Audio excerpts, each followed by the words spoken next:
है welcome back. मेरा नाम है शिवा और आप देख रहे हैं रिवाइज रूम। चलिए शुरू करते हैं आज के इस सेशन में। आज हम लोग प्रशिक्षण के मूलभूत सिद्धांत के बारे में चर्चा करने वाले हैं।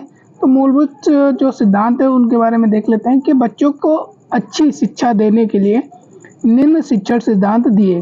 ठीक है, तो कौन कौन से शिक्षण सिद्धांत दिए गए उस बारे में देख लें। तो क्रियाशीलता का सिद्धांत पहला आ जाता है, क्रियाशीलता का सिद्धांत, फिर आता है रुचि का सिद्धांत, फिर आता है प्रेरणा का सिद्धांत, फिर निश्चित उद्देश्य का सिद्धांत, नियोजन का सिद्धांत है, वैयक्तिक भिन्नता का सिद्धांत है, जीवन के संबंध स्थापन का सिद्धांत है, चयन का सिद्धांत है, पाठ्य सामग्री के चयन का सिद्धांत है, फिर है विभाजन का सिद्धांत, आवृत्ति का सिद्धांत है, निर्माण एवं मनोरंजन का सिद्धांत है, लोकतांत्रिक व्यवहार का सिद्धांत, 14वां हम लोग पढ़ेंगे मनोविज्ञान का सिद्धांत। तो ये सब जो सिद्धांत दिए गए हैं ये शिक्षण के मूलभूत सिद्धांत हैं। मतलब कैसे आपको एक टीचिंग करना है इसके बारे में यहाँ पे मूलभूत जो सिद्धांत वो दिए गए हैं। ठीक है, तो नेक्स्ट पे चलते हैं। क्रियाशीलता के सिद्धांत तो क्या कहलाता है कि क्रियाशीलता के सिद्धांत में क्या कह रहा है कि द थ्योरी ऑफ एक्टिविटी। बच्चों को क्या कराना है, आपको एक्टिविटी बेस्ड जो भी क्रियाकलाप होने चाहिए वो एक्टिविटी बेस्ड होने चाहिए, है ना, क्रियाशीलता वाले हों, मतलब जिसमें बच्चे कुछ करके सीखे, ऐसे सिद्धांत प्रतिपादित होना चाहिए या कहे कि लागू होना चाहिए। ठीक है, इस सिद्धांत को स्वयं करके सीखना या करके सीखने का सिद्धांत भी कहा जाता है। ठीक है, जिसके बोलते हैं स्वयं करके सीखना। ठीक है, इस सिद्धांत में सीखने की पूरी प्रक्रिया में बच्चे क्या होते हैं, सक्रिय रहते हैं। बच्चे क्या रहते हैं, एक्टिव रहता है। एक्टिव रहना बहुत ज़रूरी है क्योंकि जब बच्चे एक्टिव रहते हैं तो वो खुद से क्या करते हैं, सीखते हैं। क्योंकि जब बच्चे में सीखने की इच्छा स्वयं नहीं होगी तब तक बच्चे को सिखाया नहीं जा सकता। बच्चा जितनी ज़्यादा रुचि सीखने में लगाएगा उतनी जल्दी वो क्या करेगा, सीख जाएगा। बच्चा जितनी जल्दी जितना ज़्यादा रुचि दिखाएगा उस चीज़ों में, उस करने में, वो उतनी जल्दी क्या करेगा, सीख जाएगा। जैसे साइकिल चलाना, जैसे आप बचपन में कभी कभी साइकिल चलाने का शौक होता है ना, बाइक चलाना, कार चलाना, ये क्या होते हैं सब शौक। जितना जल्दी रुचि, जितनी ज़्यादा आप रुचि करेंगे लेंगे उसमें उतनी जल्दी क्या होते हैं, आप सीख जाते हैं। कई लोग ऐसे हो जिनको सिखाने पर वो नहीं सीख पाते। क्यों? क्योंकि उनके अंदर रुचि नहीं होती है। ठीक है, जो जिसके अंदर जो रुचि होती है वो सीखता है, थोड़ा सा देख कर ही आसानी से सीख जाता है। ठीक है, तो फ्रोबेल के अनुसार, फ्रोबेल ने क्या कहा कि बच्चे कार्य करके सीखते हैं। फ्रोबेल कहते हैं कि बच्चे क्या करते हैं, बच्चे कार्य करके सीखते हैं और क्रिया द्वारा सिखाना स्थायी सीखना होता है। और जब क्रिया द्वारा सीखना क्या होता है, ये स्थायी होता है। ठीक है, ये ऐसा नहीं कि आज सीखे कल भूल जाएं। तो ये जब क्रिया करके बच्चे सीखेंगे तो क्या होगा, ये हो जाएगा उनका स्थायी। ठीक है, नेक्स्ट पे चलते हैं रुचि का सिद्धांत। तो पहले नेक्स्ट क्या है, रुचि का सिद्धांत। रुचि क्या कहता है, थ्योरी ऑफ इंटरेस्ट। जैसे कि अभी हमने पीछे इंटरेस्ट की बात की। ठीक है, तो उसमें क्या है, जब रुचि होगा तभी वो करके सीखेंगे। तो रुचि, बच्चे अपने रुचि के काम को अधिक मन लगाकर करते हैं। जो मतलब आपको जो मनपसंद काम होगा उसको करने में आपको ज़्यादा मजा आती है। जैसे आप पेरेंट्स होते हैं, पेरेंट्स क्या कहते हैं कि पढ़ाई करो। पढ़ाई क्या है, रुचिकर नहीं है, इंटरेस्टिंग नहीं है। तो पढ़ाई करने जब आप छोटे होते हैं, अभी तो आप स्वयं कर रहे हैं। ठीक है, लेकिन बचपन में क्या होता था, जब छोटे थे 6, 7, 8, 9, 10 में, तो क्या होता था, जो एजुकेशन था, रुचि, पढ़ाई, वो क्या रुचिकर नहीं होती थी। इसलिए क्या होते थे, उसको पढ़ने में हम लोगों को मन नहीं लगता। जबकि अदर खेलना या कूदना वो क्या होता है, रुचिकर होता था, उसमें हम लोगों को मन लगता था। ठीक है, तो वही यहाँ पर रुचि का सिद्धांत लिया गया है। क्या कि बच्चे अपने रुचि का काम अधिक मन लगा कर करते हैं और काम को जल्दी सीख लेते हैं। अगर काम को करने में रुचि नहीं है तो काम को अच्छे से नहीं किया जा सकता है। जैसे कि बात करें गणित के विषय में, जैसे कि बच्चे गणित काम करना बहुत कम पसंद होता है, जबकि अदर काम करना, अदर सब्जेक्ट में ज़्यादा अच्छा लगता है। ठीक है, तो ये रुचि पे बेस्ड होता है कि रुचि के सिद्धांत पे उनको काम करता है। उसकी बात है प्रेरणा का सिद्धांत। प्रेरणा का सिद्धांत क्या कहता है कि किसी व्यक्ति की वह आंतरिक शक्ति, ठीक है, किसी व्यक्ति की वह आंतरिक शक्ति जो उसमें ऐसी क्रियाशीलता, सेल्फ एक्टिविटी उत्पन्न करती है जो लक्ष्य के प्राप्ति तक चलती रहती है। मतलब प्रेरणा, प्रेरित हो जाता है, मतलब किसी चीज़ को लेके, है ना, तो वो उसके अंदर सेल्फ मोटिवेशन क्या होता है, जनरेट होता है। इसको लेकर वो क्या करता है, उत्पन्न हो जाती है और लक्ष्य को प्राप्त करके चलती रहती है, प्रेरणा कहलाती है। जो आंतरिक शक्ति, ठीक है, क्रियाशीलता को क्या करती है, उत्पन्न कर देती है। वो आंतरिक शक्ति चाहिए होती है बच्चों को। ठीक है, तो ऐसे काम के लिए होना चाहिए जो उनको प्रेरणा दे करने के लिए। ठीक है, एक जैसे आपका जैसे गोल होता है, आप अभी क्या पढ़ाई कर रहे हैं, आपके अंदर एक प्रेरणा शक्ति है, सेल्फ मोटिवेशन है कि आपको नौकरी चाहिए, सीटेट पास करना है या सुपरटेट पास करना है, नौकरी चाहिए, उसके लिए आप पढ़े, तो वो क्या है, सेल्फ मोटिवेशन है, कोई बाहरी मोटिवेशन नहीं। ठीक है, किसी महापुरुष से प्रेरणा लेना, अपनी प्रशंसा सुन के और अधिक मेहनत करना, कम अंक आने पर पढ़ाई का दृढ़ संकल्प, तो ये सब क्या है, बच्चों के अंदर प्रेरणा लाते हैं। प्रेरणा का सिद्धांत के अंतर्गत ये सब चीज़ें हमारी आ जाती हैं। नेक्स्ट पे चलते हैं।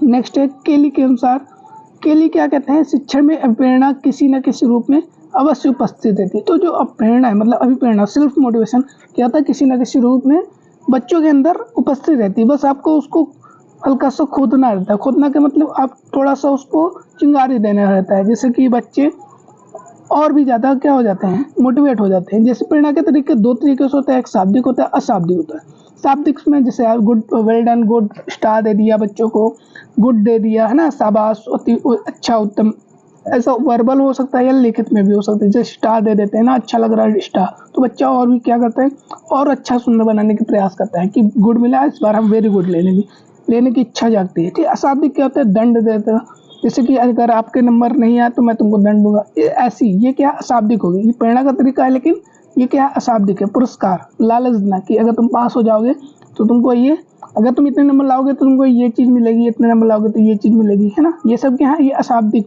प्रेरणा, ये भी प्रेरणा का स्रोत है, लेकिन ये निगेटिव वाले हैं। ठीक है, पॉजिटिव क्या है, शाबाश, गुड, इस तरीके से। नेक्स्ट क्या है, नेक्स्ट हमारा है निश्चित उद्देश्य का सिद्धांत। निश्चित उद्देश्य, प्रिंसिपल ऑफ डेफिनेट एम्स। ठीक है, किसी कार्य को करने के लिए कोई उद्देश्य जरूर होता है ना, हर एक कार्य का क्या होता है, कोई अपना एक उद्देश्य होता है।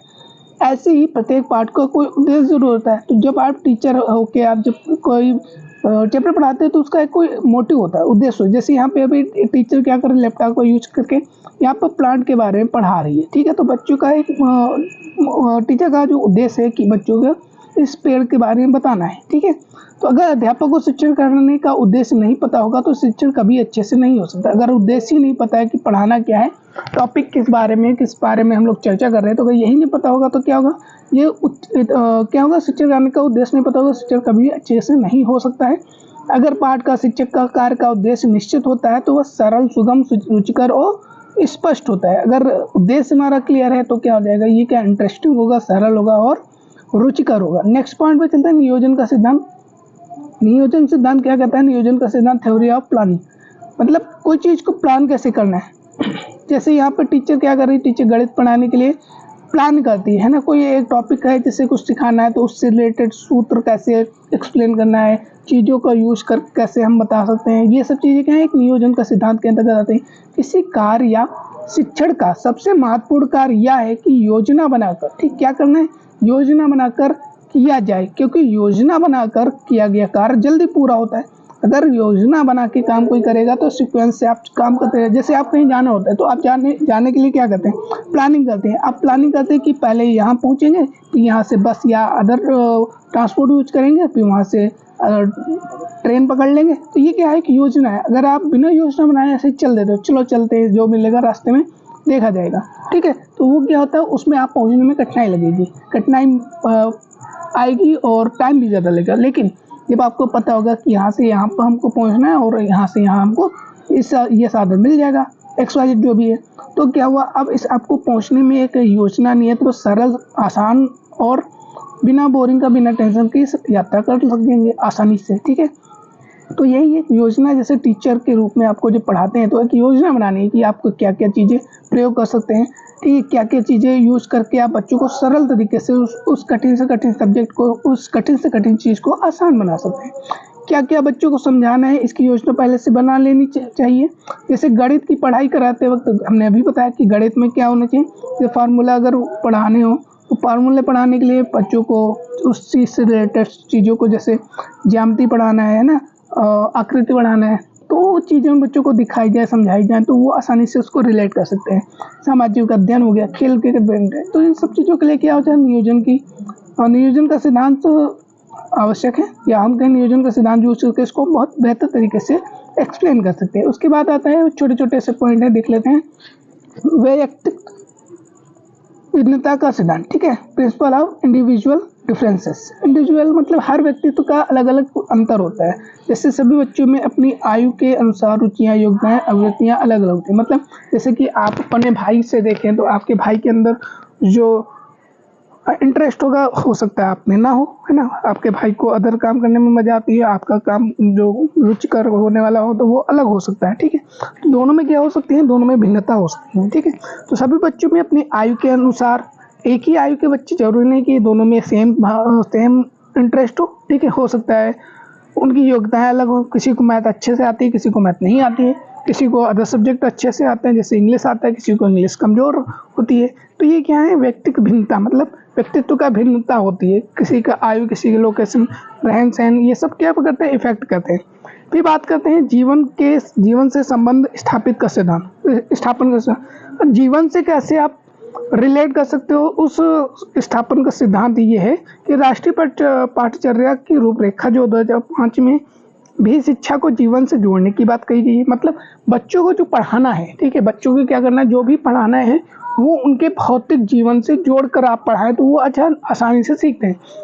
जैसे मैं एक एग्जांपल लेता हूँ खान सर का। खान सर बहुत अच्छी जो चीज़ों को एक्सप्लेन करते हैं वो क्या करते हैं, भौतिक चीज़ों से जोड़ देते हैं, आसपास की चीज़ें, घटनाएं जो ऐसे लगता है बच्चों को ये सब नॉर्मल सा है ना, तो वो क्या करते हैं, रिलेट कर जाते हैं और बहुत अच्छे से समझ आता है। तो यही क्या है, जीवन से संबंध स्थापन का सिद्धांत, कि बच्चों को अगर आप एक्सप्लेन कर दें उनके जीवन के साथ, मतलब उनके जीवन के साथ उस शिक्षा को जोड़ दें तो वो क्या करेंगे, उस चीज़ों को बहुत आसानी से जल्दी से सीखेंगे। तो 2000 एनसीएफ जो हमारी एनसीएफ है वो 2005 में, उसमें भी यही कहा गया है कि जीवन से जोड़ने की बात की गई, किसको, शिक्षा को। बच्चे को विद्यालय या घर में ऐसी शिक्षा देनी चाहिए, ठीक, जो भविष्य में उसके जीवन जीने के काम आ सके, ठीक है। तो ऐसी शिक्षा देनी चाहिए जो भविष्य में उसके जीने के काम आए, ठीक है। नेक्स्ट पॉइंट पे चलते हैं। नेक्स्ट क्या कहता है, नेक्स्ट हमारा है चयन का सिद्धांत, प्रिंसिपल ऑफ सिलेक्शन।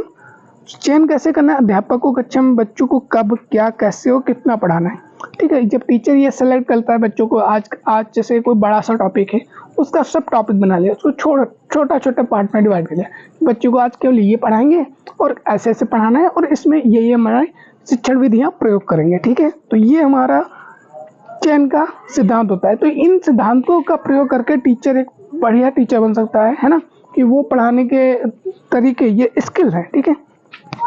तो अध्यापक को कक्षा में बच्चों को कब, क्या, कैसे पढ़ाना, कितना पढ़ाना है, इसका पता होना बहुत जरूरी है। तो शिक्षक को एक शिक्षक को ये पता होना बहुत ही आवश्यक है। बच्चों को उपयोगी, आवश्यक तथा तथ्यों का चयन करके शिक्षण कार्य कराना चाहिए। मतलब जो आप शिक्षण कार्य करा रहे हैं बच्चों को, उसका चयन क्या होना चाहिए, आवश्यक है, उसका पता होना जरूरी है कि आप क्या पढ़ा रहे हैं, कैसे पढ़ा रहे हैं, ठीक है। उसके बाद है पाठ्य सामग्री के चयन का सिद्धांत, कि हमको जो मटेरियल यूज करें, जो फैक्ट है वो कहाँ से लिए गए हैं ना, उसका चयन कैसे करना है, कि किस लेवल के बच्चे हैं उसका चयन करना है, कि कहाँ से हम उनको अच्छी बेहतर तरीके से, बेहतर ढंग से उसको चीज़ों को एक्सप्लेन कर सकते हैं। तो अध्यापक को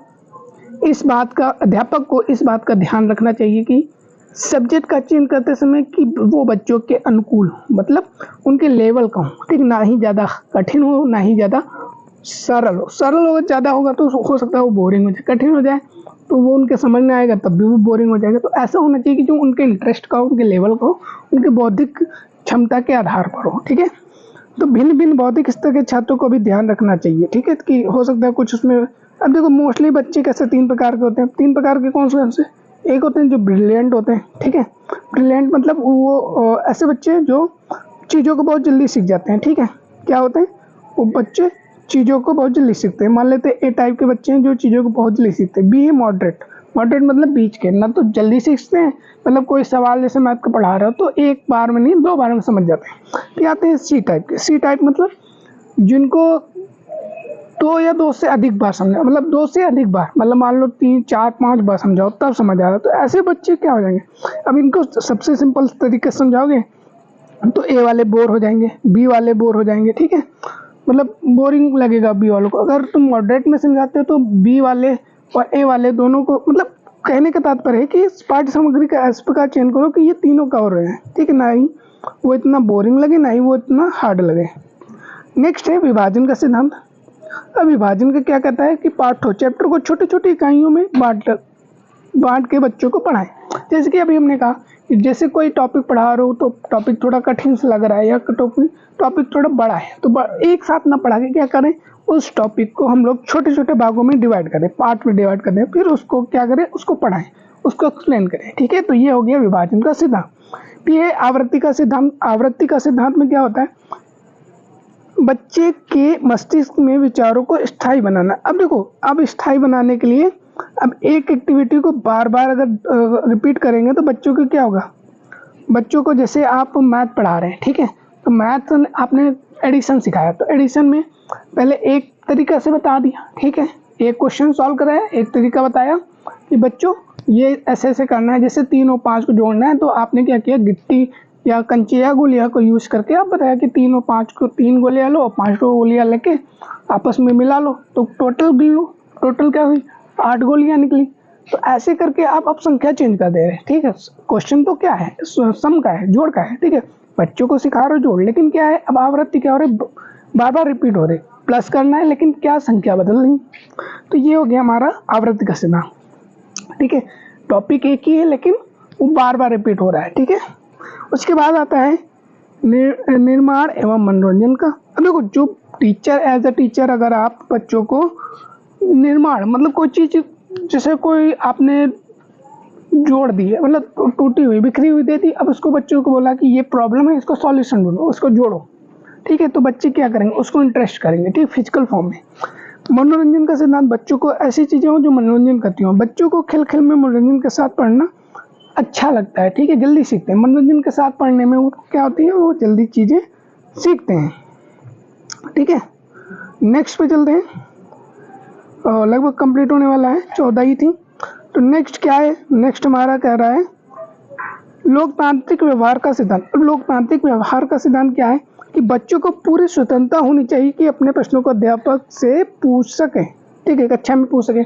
तो बच्चों को इतना डरा के नहीं रखना चाहिए कि बच्चे ये सवाल ही ना कर सके। ठीक है, बच्चों को इतना खुला माहौल देना चाहिए, मतलब बच्चों को डांटना, मेरा कहने का तात्पर्य है कि बच्चों को एज अ टीचर अगर आप क्लास ले रहे हैं, बच्चों को पढ़ा रहे हैं, तो बच्चों के साथ एक्टिविटी करिए, बच्चों के साथ हंसिए, बातें करिए। ठीक है, ऐसे करने से क्या बच्चे थोड़ा फियरलेस होते हैं, मतलब भयभीत नहीं रहते हैं। ठीक है, तो वो क्या करते हैं, उनके मन में जो विचार आ रहे हैं उनको मौका दीजिए बच्चों से सवाल पूछने का, उनसे पूछते रहिए, बच्चों को सवाल पूछना है पूछ सकते हो, है ना। जब आप ऐसे करते हैं तो वो क्या करते हैं कि वो अपने सवाल को क्या करते हैं, अगर उनके मन में है तो उनको हिम्मत मिलती है, तो वो अपने सवालों को आपके सामने समक्ष पेश करते हैं, प्रकट करते हैं, व्यक्त करते हैं। ठीक है, तो लोकतांत्रिक व्यवहार करना चाहिए ताकि वो अपने मन के अपने जिज्ञासाओं को शांत कर सकते हैं, क्वेश्चन को पूछ सकें।